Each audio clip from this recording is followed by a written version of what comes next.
Hi everyone, welcome to this podcast here at Manchester Met. We're here today to talk about degree apprenticeships as a celebration of National Apprenticeship Week. Today I'm joined by Rosie and Ibraheem, who are two of our apprentices on our digital programmes. Rosie, can you tell us a little bit about the programme that you're on? Yeah, so I am in my fourth year of the digital marketing degree. Okie-doke. And what about you, Ibraheem? Hi guys, my name is Ibrahim. I'm in my second year of the Digital and Technology Solutions program. I currently work for IBM and I'm loving my time so far. Oh, that's brilliant news. That's great to hear. So, Rosie, why did you opt for a degree apprenticeship over the traditional route? Was there anything in particular that was focused more on your career that you had in mind? And what specific aspects of the programme stood out to you when you were looking? Sure. So one of the major ones is the ability to have an income while studying. That provides a bit of financial stability, and I found that suits my personal lifestyle. The learning style was a big one. So I have dyslexia, so on the job makes it a big thing for me. Rather than just the methods and the theories in reading and writing, I get obviously the opportunity to have discussions in the workplace and in the university. One of the big thing is the students and the lecturers are actually obviously still working in industry, so it's very, very current. So having real life examples and scenarios really helped, and I think that's probably why I'm excelling in the assignments. Oh, brilliant. That's great to hear. Ibraheem, choosing the right employer is obviously a crucial part in your degree apprenticeship. How important for you was it to find the right employer and the right fit for you? That's actually a really good question, Emma. So for me, I believe it's vital that you find an employer that you believe will offer the right amount of support for you, whether that's with achieving goals or whether that's down a certain career path. Before you picking the right employer, it consists of many factors. For me particularly, it was making sure that the employer I go for is going to be able to offer me the right amount of support. As going into technology, I am a software developer. Before this, I didn't do any software development. I hated it. I was really bad at it. And so one thing I need to make sure of was the fact that the employer I want to work for will offer me the right amount of support. And it was a really difficult decision to make, actually. So for me, when just taking you back a year ago, I didn't want to go to university. And so once I had made that decision, one thing that I had to start doing was looking for university alternatives. Just a quick search into Google, and I found this course. It was called the Digital and Technology Solutions Apprenticeship. I thought, okay, let me just take a look at this. Took a quick look into it, saw what it was about. I thought, you know what, this is definitely something that I need to do. I want to do it 100%. I realised MMU was actually the university in partnership with these employers.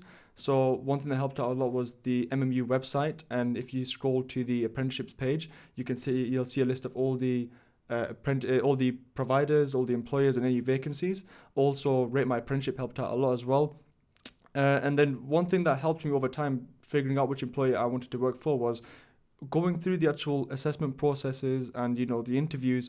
I started to get an idea of what each company was about, how they like to interact with people, and then also just going onto LinkedIn and speaking to ex-apprentices at those companies and current apprentices just to give me a better idea. And then over time, over the course of about 3 to 4 months, I started to develop this list in my head about which employers I wanted to work for, which ones are better in this area. And then ultimately, once I started to get my offers, I thought, you know what, IBM is the one I want to work for, and I've got an offer, alhamdulillah, so that's the one I'm going to go for.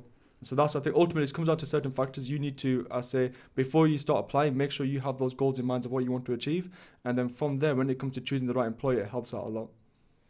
That's brilliant. So it's a lot of research involved, really, isn't there, in finding the right fit for you, as well as them finding the right fit for their company as well. So that's brilliant. Rosie, how do you think your degree apprenticeship has equipped you for the professional world? Are there any specific skills you believe you've acquired that will help you be more appealing to employers, would you say? Yeah, so a particular skill in the workplace and obviously within university would be the communication skill. That's really contributed towards my growth and confidence. I've been able to communicate professionally, whether it be one-to-one, reading back a report in my internal marketing team, all the way to company presentations. I feel that has been a huge thing for me, being able to build the communication skill. That would be my key one, really. Oh, that's brilliant. Ibraheem, in terms of soft skills like communication and things like teamwork, which ones do you believe you wanted to sort of develop more during your apprenticeship? And have you seen these have a positive impact in your workplace? Another good question, actually, for me. So one of the main ones that I wanted to work on soft skills wise was adaptability. As at university, one of the modules we had to complete was intro to programming. And like I mentioned before, I had no previous interaction with programming. I was really bad at it. I didn't like it at all. And so obviously the unit was quite difficult for me, but luckily, Manchester Met, they had a vast amount of support for me, and they helped me out massively as well. And so when it came to work as well, we didn't actually use Java, we used C#. And they both, I don't want to get into technicalities here, but they're quite similar, but they're not. And so one thing MMU helped me out with massively was just being able to switch that part of my brain from Java to C# and being able to help me grow in my career at IBM. That's brilliant. It sounds like it's really worked on your confidence as well in using those things. So I know both of you are at different stages in your degree apprenticeship, and this is probably quite a hard question to answer, but what has been the biggest challenge so far, and what has been your biggest achievement so far, would you say? You go first, Rosie. Okay, yeah, I'll go first. So one of them was in my second year, I actually got promotion. So going from junior to digital marketer, the thing that I felt helped with that was at that point I'd gone through over 12 units, ranging from various topics, whether that's search engine optimization all the way to digital strategic business strategy. And with that growth, I've actually then took part on a project that changed our whole entire marketing strategy for Siptex. We now actually do all outbound and inbound leads automated through the whole customer journey. That was down to the fact that I had learned about the data unit. And I think that's partly why I got that little new title. Oh, that's brilliant. What about you? So for me, I would say it was programming, because growing up, I've always loved games. I've always loved technology. And one thing I've always wanted to do is learn how to program. And so when I actually started this degree apprenticeship at Manchester Met, I thought I'd be able to do this, and I really struggled with the programming unit, and it was always weighing me down. But one thing I've always loved about Manchester Met is the fact that my skills coach was always there for me. Andrew Charlton, he's amazing. He always kept pushing me. He always told me that, look, Ibraheem, programming is very hard, but you're going to get there eventually. And also my professors as well. Whenever I was struggling with programming modules and whenever certain topics as well, they'd always recommend to me certain websites to go on to fill in the areas that I'm struggling with. And then over time, it took me about a month after the unit had finished, and once I've submitted my assignment, everything just snapped into place. And my professors were right, and so my skills coach as well. And so it was a massive block. It was a massive hurdle for me that I'd managed to jump over.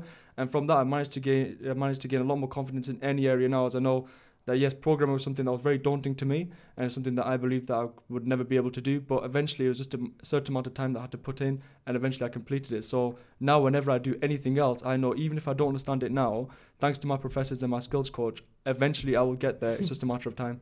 Yeah, so it sounds like you've turned your biggest challenge into your biggest achievement, really, in overcoming that. That's great. We're now going to look at industry engagement. So as an apprentice, can you share your perspective on how closely the programme you're studying interlinks with that industry and what they need?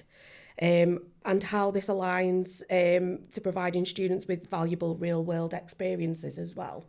Do you want to start off, Ibraheem? Sure. So one thing that I found Manchester Met is really good with is the course content. One thing I realised actually was, as a developer, you'd be led to believe that only the programming module will be useful to me, but also the course content, for example, the tech management, the computing fundamentals, it's given me a lot more understanding into the business aspect. So for now, whenever we work in projects in IBM, those units that we covered in university, they give me a lot more insight to what's going on at work. And so when I go into those meetings with project managers, all the terminology that I never used to understand before, I can understand and I can get involved with now. So I believe that it's very useful. Even if at the moment in time when you're studying at university, you think, when am I going to use this? This doesn't make sense. You'll always find a place at work that you'll have to use that topic that you've learned. So I think that the course content that is covered at university is very applicable to any role you're in as part of the degree apprenticeship program. Oh, fab. And what about you, Rosie? Yeah, that was a great answer. Obviously, as I sort of said at the beginning, is having degree apprenticeships as your classmates means you're all in industry at that moment in time. And we range from B2B and B2C across different industries. So not only do we have current industry news in terms of the digital marketing side, but we also have current industry news via retail, e-commerce, hospitality. And it's not unusual that in the classroom we'd have quite open conversations with our lecturer on that, which links directly with our units. So even if at the beginning, books and references might be from like 2019, the real life case scenarios are now, which again has been a huge help for understanding the methods and theories, because you're going through it and you can take that away after the classroom. The following day you're implementing it in your team. So yeah, it's very current. Well, so it sounds like you're picking up a lot of experiences from different sectors and industries as well, so that's always useful as well, isn't it? So Rosie, have you had the opportunity to network with professionals in your industry throughout your apprenticeship? And has this impacted, do you think, on any of your career prospects? Yeah, so there are lots of opportunities to network with professionals, and also being part of Manchester Metropolitan means that we're also allowed to network with undergrads in sports and societies as well. But I've actually recently done a networking event local in the Manchester city centre with other degree apprentices. That was actually really great, because concerns that I had now that I'm coming towards the end of my degree, they also had as well. And there were some that had already overcome that and gone down another route, which is great. I would definitely say network as much as you can. It might feel a bit nerve-wracking at the beginning, but it's beneficial to yourself. You're going to get something out of it. I'm definitely going to continue to do it after I graduate, because you need to build those relationships in your industry, and it just strengthens all your professional skills. The Festival of Apprenticeship events are a really good opportunity for potential degree apprentices to meet with employers. How important is it for them to start the networking early and start to liaise with those employers in a meaningful way? Yeah, so obviously Manchester Metropolitan is great for the support. We've got great lecturers and great resource around you, but you're actually only there for about 20% of your actual degree apprenticeship. For the other 80%, you're in the workplace. So it is absolutely essential that you have a right fit. You need the right support.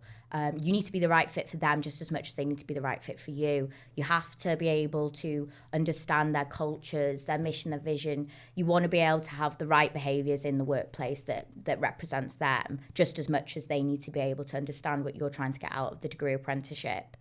On top of that, I would definitely say it's very competitive. I know on my assessment day, there was probably about 50 of us, and they had narrowed that down from 200 applicants before. So the best way to get noticed is to be there and be active, asking the question, getting involved with the company, and showing that you're interested in the course. Fabulous, that's brilliant. We're now going to look at the support available for apprentices, if that's okay. So there is a lot of support on offer. We've already discussed that from Manchester Met. Rosie, could you share any experiences that you might have had with the support systems in place? Yeah, so a big thing for me was my PLP, a personal learning plan. And that's something that the university put in place if you have any physical or learning disabilities that might mean that you need that little bit of extra support. And what it provides is it means that I have the same equal opportunity in the lecture room and in my assignments as any other student. So that was really great for me. And the whole process of that was really easy and simple to do.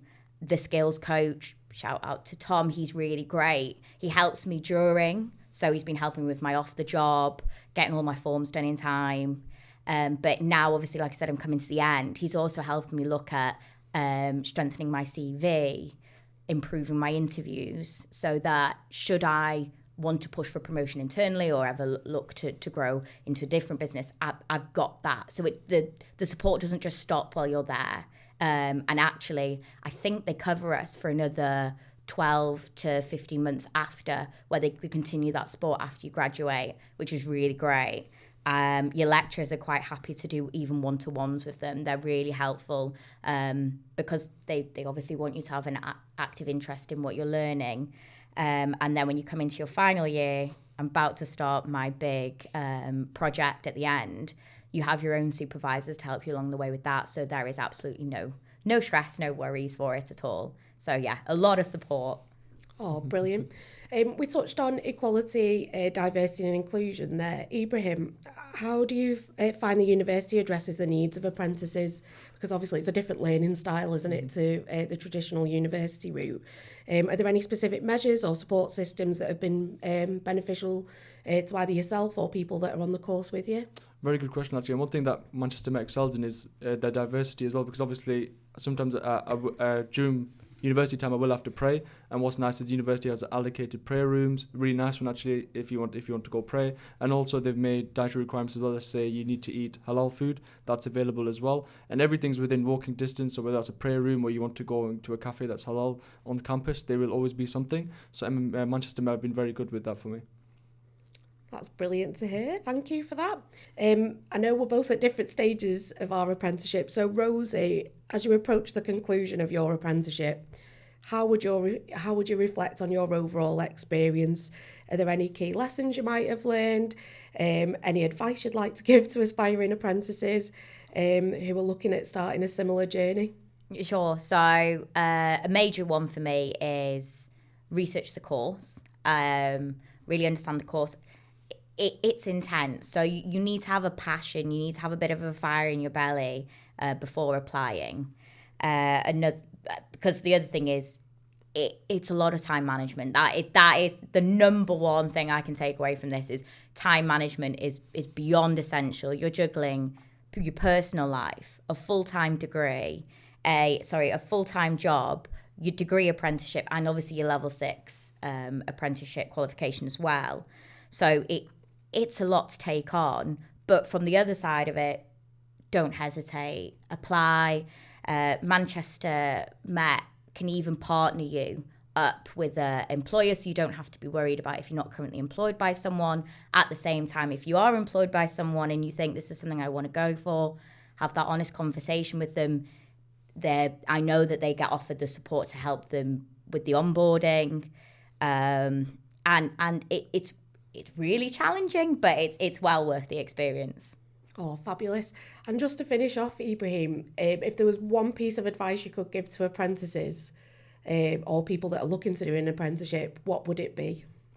I would say just be curious. One thing that you have to have on this degree apprenticeship program, like Rosie mentioned, obviously a passion is one thing, and also being curious and just being able to, just wanting to learn as much as you can about whether that's whichever degree apprenticeship program you go into, as there will be whichever employer you go with. It doesn't matter whether they're a big company or a small company, they will always have a vast amount of career opportunities. So just being open to what's available to you and always trying something new, as this will broaden your horizons, and you don't, last thing you want to do is to silo yourself. And so one thing you just do is, whilst you're here on this course, just try as many new things as possible and just see what even if you don't like something, at least you can say I've tried that, and if you did like something, at least it gets you one step closer to what you want to be doing. So I'd say just be curious and just take on any opportunities that come to you. Fabulous. Well, it's been really lovely speaking to you both today. Thank you for your time. If you do want to find out more about degree apprenticeships, you can find us on all the social media channels and on our website as well, where you can find vacancies and more information about our courses. There are lots of opportunities available this week for you as well, with it being National Apprenticeship Week, including lots of information from employers and universities and other providers as well. And don't forget that Festival of Apprenticeships will have events coming up in March and July. So come and join us and find out more about degree apprenticeships. Thank you.